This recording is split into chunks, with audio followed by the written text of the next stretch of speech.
Michel Larive, bonjour. Merci d'avoir accepté notre invitation. Alors, Emmanuel Macron vient d'annoncer la diffusion de sa lettre aux Français via la presse et les réseaux sociaux. Que devrait contenir cette lettre selon vous? Alors là, c'est pas moi qui vais faire la rédaction de cette lettre. Ce qu'on peut voir, c'est que tout est dans l'éventualité. On a l'éventualité d'une lettre au 15 janvier, on a l'éventualité d'un traitement de cette lettre dans les mois qui suivent, on a l'éventualité d'une réponse, on a l'éventualité d'un référendum.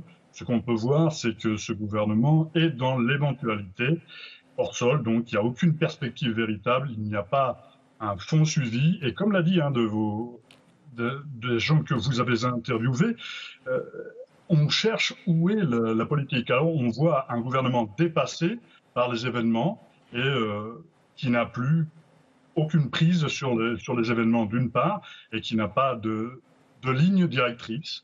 J'espère qu'il va infléchir sa politique en ayant une politique plus sociale, mais j'ai d'énormes doutes. Voilà. Jean-Luc Mélenchon a rendu hommage à Éric Drouet sur Facebook, se disant le cœur plein de gratitude. Qu'est-ce que représente le mouvement des Gilets jaunes pour la France insoumise? Un espoir, parce que ça, c'est par contre ce qu'on pourra retenir du passage de M. Macron à l'Élysée, c'est qu'il a redonné le goût de la politique aux Français. Et pour cela, je l'en remercie. Et donc, ce mouvement des Gilets jaunes, nous le regardons avec une extrême bienveillance. Et vous et moi ne savons pas ce qu'il va devenir, ce qu'il va advenir. Mais en tout cas, c'est quelque chose de très intéressant, de tout à fait nouveau dans l'histoire de France.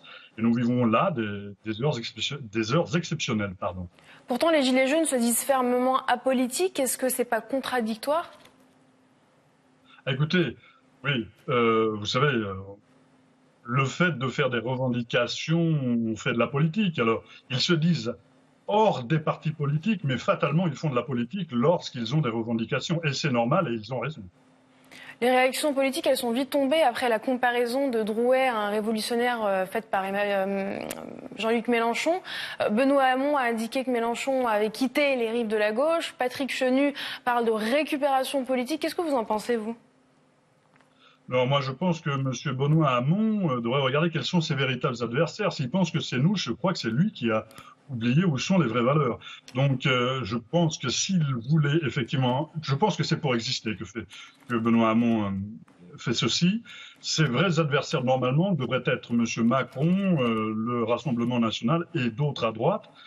Voilà, non, je pense rien de tout ceci. C'est une polémique pour moi absolument stérile. Le fond est celui que vous avez évoqué, c'est la demande de justice sociale. Il n'y aura pas d'ordre républicain sans justice sociale. C'est ce qu'évoquent les Gilets jaunes et ça, c'est important. Est-ce que les Gilets jaunes pourront aller jusqu'aux élections européennes? Pourquoi pas, s'ils le désirent. Vous savez, on a encore cette liberté de pouvoir se présenter aux élections pourvu que on soit dans certains critères, et à partir de ce moment-là, s'ils le souhaitent, pourquoi pas.